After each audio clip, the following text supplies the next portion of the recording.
चलो भाई, काफिरों के झूठे खुदाओं, पूरी कायनात के अंदर जहाँ भी तुम पूजे जा रहे हो, बड़े माबूद समझे जाते हो, तो आ जाओ, सारी अपनी ताकत लगाओ। मैंने तो अल्लाह से बादलों को ख़त्म करने के लिए हवाले से रिक्वेस्ट की, वो अपनी ताकत से ख़त्म करना चाहेगा करेगा, लेकिन तुम लोगों की कोई ताकत है तो फिर अल्लाह को रोक के दिखा देना। तुम इन बादलों को रोक लो अगर रोक सको, लेकिन तब जब अल्लाह मिटाना चाहेगा। वैसे तो अल्लाह ने बनाया।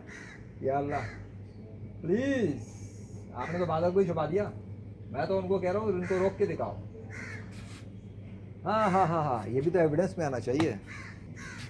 Okay, so let make it a evidence कि जिस वक्त मैं जाने वाला था और काफिरों के झूठे खुदाओं को बोल रहा था, उस टाइम पर सूरज के सामने बादलों के टुकड़े खड़े हुए और उन्होंने उसको कवर किया।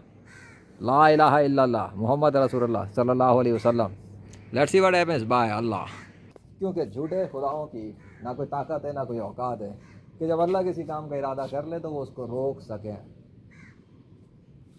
आऊँगा बेटा फिर थोड़ी देर बाद।